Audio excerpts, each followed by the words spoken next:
राजीवलोचना श्रीमान् श्रीरामो रघुपुङ्गवः रामभद्रा सदाचारो राजेन्द्रो जानकीपतिः अग्रगण्यो वरेण्यश्च वरदा परमेश्वरः जनार्दनो जितामित्रा परार्थैका प्रयोजनः विश्वामित्रा प्रियो दान्ता शत्रुजिच्छत्रुतापनः सर्वज्ञ सर्वदेवादिशरण्यो वालिमर्दनः ज्ञानभाव्यो परिच्छेद्यो वाग्मिसत्यव्रतश्रुचिः ज्ञानगम्यो दृढप्रज्ञकरध्वंसी प्रतापवान् द्युतिमानात्मवान् वीरो जितक्रोधारिमर्दनः विश्वरूपो विशालाक्षो प्रभुः परिवृडो दृढः ईशा खड्गधर श्रीमान् कौसलेयो नसूयकः विपुलांसो महोरस्का परिमेष्टिपरायणः सत्यव्रता सत्यसन्धो गुरुपरमधार्मिकः लोकज्ञो लोकवन्द्यश्च लोकात्मा लोककृत्परः अनादिर्भगवान् सेव्यो जितामायो रघुद्वः रामोदयकरो दक्ष सर्वज्ञ सर्वपावनः ब्रह्मण्यो नीतिमान् गोप्ता सर्वदेवामयो हरिः सुन्दरापीतवासश्च सूत्रकारा पुरातनः सौम्यो महर्षिकोदण्डी सर्वज्ञ सर्वकोविदः कविसुग्रीववरदा सर्वपुण्यादिकप्रदः भव्यो जितारिषड्वर्गो महोदारो गणाशनः सुकीर्तिरादिपुरुषा कान्तपुण्यकृतागमः अकल्मषच्चतुर्बाहो सर्ववासो दुरासदः स्मिताभाषी निवृत्तात्मा स्मृतिमान् वीर्यवान् प्रभुः धीरो दान्तो घनश्यामा सर्वायुधा विशारदः आध्यात्मयोगनिलया सुमना लक्ष्मणाग्रजः सर्वतीर्थमयः शूरः सर्वयज्ञफलप्रदः यज्ञस्वरूपी यज्ञेशो जरामरणवर्जितः वर्णाश्रमाकरो वर्णी शत्रुजित्पुरुषोत्तमः विभीषणप्रतिष्ठाता परमात्मा परात्परः प्रमाणभूतो दुर्ज्ञेयो पूर्णापरपुरञ्जयः अनन्तदृष्टिरानन्दो धनुर्वेदो धनुर्धरः गुणाकरो गुणश्रेष्ठा सच्चिदानन्दविग्रहः अभिवन्द्यो महाकायो विश्वकर्मा विशारदः विनीतात्मा वीतरागः तपस्वी शोचनेश्वरः कल्याणप्रकृतिकल्पः सर्वेशा सर्वकामदः अक्षयः पुरुषः साक्षी केशवः पुरुषोत्तमः लोकाध्यक्षो महामायो विभीषणवरप्रदः आनन्दविग्रहो ज्योतिर्हनुमत्प्रभुरव्ययः ब्राजिष्णुसहनो भोक्ता सत्यवादी बहुश्रुतः सुखदाकारणं कर्ता भवबन्धविमोचनः देवचूडामणिर्नेता ब्रह्मण्यो ब्रह्मवर्धनः संसारोत्तरको रामः सर्वदुःखविमोक्षकृत् विद्वोत्तमो विश्वकर्ता विश्वहर्ता च विश्वदृक् नित्यानियतकल्याणा सीताशोकविनाशकृत् ककुत्सा पुण्डरीकाक्षो विश्वामित्राभयापः मारीचामतनो रामो विदाधावतः पण्डितः दुःस्वप्नानाशनो रम्यो किरीटी त्रिदशाधिपः महाधनुर्महाकायो भीमो भीमपराक्रमः तत्त्वस्वरूपी तत्त्वज्ञ तत्त्ववादी सुविक्रमः भूतात्मा भूतकृत्स्वामी कालज्ञानी महापटुः अनिर्विण्णो गुणग्राणी निष्कलङ्का कलङ्कः स्वभावभद्रशत्रुघ्ना केशवस्तानुरीश्वरः भूतादिशम्भुरात्यादिस्तविष्टा शाश्वतो ध्रुवः कवची कुण्डली चक्री खड्गी भक्तजनप्रियः अमृत्युजन्मरहिता सर्वजित् सर्वगोचरः अनुत्तमो प्रमेयात्मा सर्वाधिर्गुणसागरः समात्मा सगमो जटामूकुटमण्डितः अजेय सर्वभूतात्मा विश्वक्षेणो महातपः लोकाध्यक्षो महाबाहुरमृतो वेदवित्तमः सहिष्णु सद्गतिशास्त्रा विश्वयोनिर्महुज्यति अतीन्द्र ऊर्जितप्रांशुरुपेन्द्रो वामनो बलिः धनुर्वेदो विधाता च ब्रह्म विष्णुश्च शङ्करः हंसो मारीचिर्गोविन्द रत्नगर्भो महामतिः व्यासो वाचस्पतिः सर्वादर्पितासुरमर्दनः जानकीवल्लभः पूज्यो प्रकटप्रीतिवर्धनः सम्भवोतीन्द्रियो वेद्यो निर्देशो जाम्बवत्प्रभुः मदनो मतनो व्यापी विश्वरूपो निरञ्जनः नारायणोऽग्रनिः साधुर्जटायु प्रीतिवर्धनः नैकरूपो जगन्नाथसुरकार्यहितप्रभुः जितक्रोधो जिताराति प्लवगादिपराज्यदः वसुधासुभुजो नैकमायो भव्यप्रमोदनः चण्डांशु सिद्धिदा कल्पा शरणागतवत्सला अगदो रोगहर्ता च मन्त्रज्ञो मन्त्रभावनः सौमित्री वत्सलो धुर्यो व्यक्ताव्यक्तस्वरूपदृक् वसिष्ठो ग्रामणी श्रीमाननुकूला प्रियं वदः अतुला सात्विको धीरा शरासाना विशारदः ज्येष्ठा सर्वगुणोपेता शक्तिमांस्ताटकान्तकः वैकुण्ठा प्राणिनां प्राणा कमटा कमलापतिः गोवर्धनधरो मत्स्यो रूपकारुण्यसागरः कुम्भकर्णप्रभेत्ता च गोपी गोपालसंवृतः मायावी स्वापनो व्यापी रैणुकेयाबलापः पीनाकमतनो वन्द्या समर्थो गरुडध्वजा लोकत्रयाश्रयो लोकभरितो भरताग्रजः श्रीधर सद्गतिर्लोक साक्षि नारायणो बुधः मनोवेगी मनोरूपी पूर्णपुरुषपुङ्गवः यदुश्रेष्ठो यदुपतिर्भूतवासा सुविक्रमः तेजोरथो धराधराच्चातुर्मूर्तिर्महानिधिः चाणूरमर्दनो दिव्या शान्तो भरतवन्दितः शब्दातिगो गभीरात्मा कोमलाङ्गा प्रजागरः लोकगर्भशेषशायी क्षीराब्धिनिलयो मलः आत्मयोनिरधीनात्मा सहस्राक्षा सहस्रपात् अमृतांशुर्महागर्भो निवृत्ता विषयस्पृहा त्रिकालग्नो मुनिः साक्षी विहाय सगतिकृतिः पर्जन्यं कुमुदो भूता वासकमलालोचना श्रीवत्सा वक्षश्रीवासो वीरः लक्ष्मणाग्रजः लोकाभिरामलोकारे मर्दना सेवकप्रियः सनातनतमो मेघश्यामलो रक्षसान्तकृत् दिव्यायुधाधरा श्रीमान् प्रमेयाजितेन्द्रियः भूदेवा वन्द्यो जनका प्रियकृत्पीतामहा उत्तमा सात्विका सत्या सत्यसन्धा श्रीविक्रमः सुव्रता सुलभा सूक्ष्मा सुघोषा सुखदा सुधिः दामोदरोच्युतः शारङ्गी वामनो मधुराधिपः देवकीनन्दनः शौरी शूरकैटभमर्दनः सप्तताला प्रभेत्ता च मित्रवंशप्रवर्धनः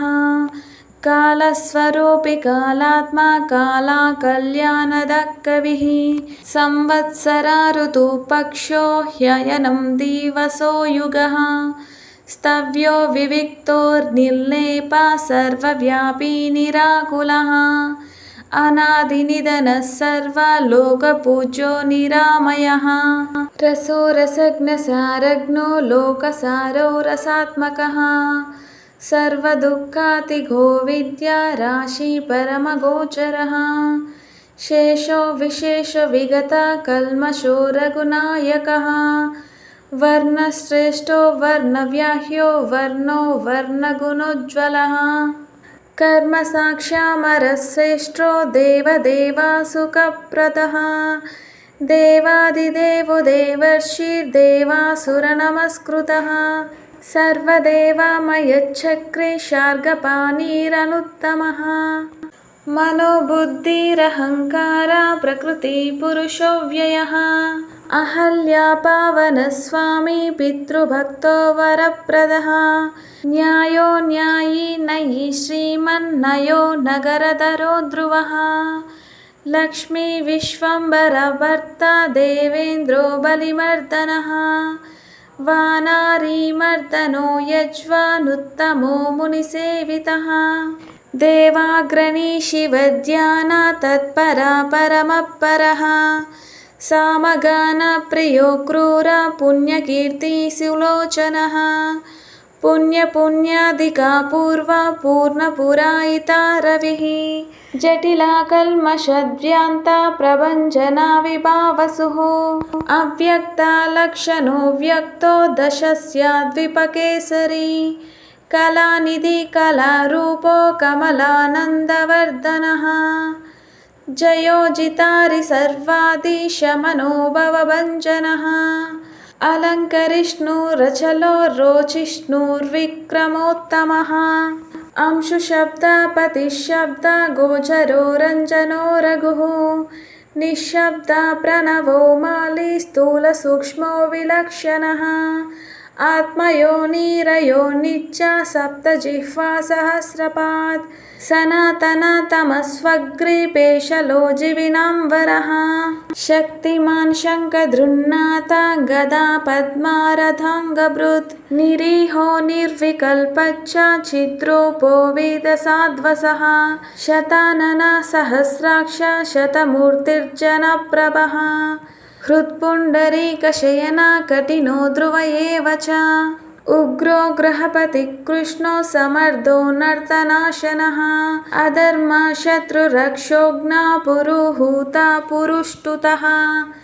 ब्रह्मगर्भो बृहद्गर्भो धर्मधेनुर्धनागमः हिरण्यगर्भज्योतिष्मान् सुलालाटा सुविक्रमः शिवपूजारतः श्रीमान् भवानी प्रियकृद्वशी नरो नारायणः श्यामा कपर्दी नीललोहितः रुद्रः पशुपतिस्तानुर्विश्वमित्रो द्विजेश्वरः मातामहो मातरिश्वा विरिञ्चो विष्णुरश्रवः अक्षोभ्य सर्वभूतानां चण्डसत्यापराक्रमः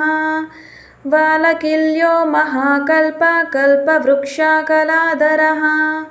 निदागस्तापनो मोघलक्ष्णपराबलापहृत् कबन्धमदनो दिव्या कम्बुग्रीवा शिवप्रियः शङ्को नीलासु निष्पन्ना सुबला शिशिरात्मकः असन्तुष्टोऽतिथिशूरा प्रमादी पापनाशकृत् वसुश्रवा कव्यवाह प्रताप्तो विश्वभोजनः रामो नीलोत्पलः श्यामो ज्ञानस्कन्दो महाद्युतिः पवित्रपादपापारिर्मणिपूरो नभो गतिः उत्तरानो दुष्कृतिः दुर्दर्शो दुत्सहो भयः अमृतेशो मृतावापुर्धर्मी धर्मकृपाकरः भर्गो विवास्वानदित्यो योगाचार्यो दिवस्पतिः उदारकीर्तिरुद्योगी वाज्माया सदसन्मया नक्षत्रमालिना केशा स्वादिष्टानाषडाश्रयः चतुर्वर्गा फलो वर्णे शक्तित्रया फलं निधिः निदानगर्भो निर्व्याजो गिरीशो व्यालमर्दनः श्रीवल्लभा शिवारम्भा शान्तिर्भद्रा समञ्जसः भूषयो भूतिकृद्भूतिर्भूषणो भूतवाहनः आकायो भक्तकायस्ता कालज्ञानी महावटुः परार्तावृत्तिरचलो विविक्ता श्रुतिसागरः स्वभावभद्रो मध्यस्था संसाराभयनाशनः वेद्यो वैद्यो वियद्गोप्ता सर्वमरायुनीश्वरः सुरेन्द्राकरणं कर्म कर्मकृत्कर्म दोक्षजः ध्येयो दुर्योधराधीशा संकल्पा शर्वरीपतिः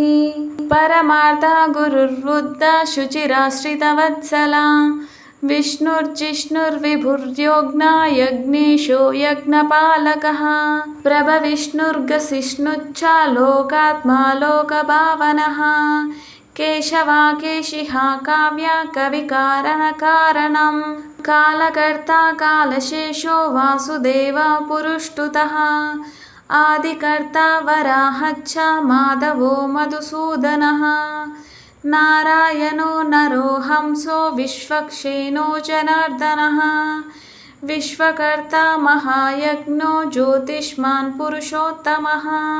वैकुण्ठा पुण्डरीकाक्ष कृष्णा सूर्यासुरार्चितः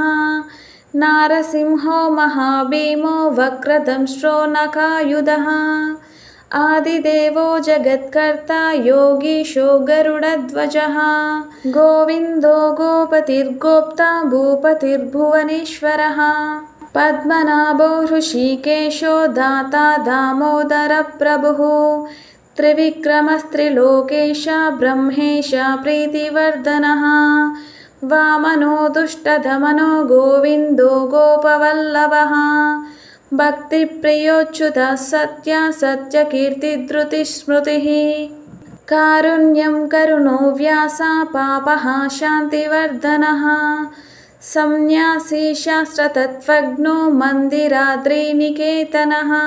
बदरीनिलयः शान्तस्तपस्वी वैद्युतप्रभः भूतवासो गुहावासा श्रीनिवास श्रियपतिः तपोवासो मुदावासा सत्यवासा सनातनः पुरुषः पुष्करः पुण्यो पुष्कराक्षो महेश्वरः पूर्णमूर्ति पुराणज्ञा पुण्यदा पुण्यवर्धनः शङ्की चक्री गदी शारङ्गी लाङ्गली मुसली हली किरीटी कुण्डली हरे मेखली कवची ध्वजे योद्धा जेता महावीर्या शत्रुचित्रुतापनः शास्त्रकरा शास्त्रं शङ्करा शङ्करस्तुतः सारथी सात्विकः स्वामी सामवेदप्रियः समः पवनः साहनः शक्ति सम्पूर्णाङ्गा समृद्धिमान् स्वर्गदा कामदा श्रीदा कीर्तिदो कीर्तिनाशनः मोक्षदा पुण्डरीकाक्षा क्षीराब्धिकृतकेतनः सर्वात्मा सर्वलोकेश प्रेरणा पापनाशनः सर्वदेवो जगन्नाथ सर्वलोका महेश्वरः सर्गस्थित्यन्तकृद्देवा सर्वलोकासुखावः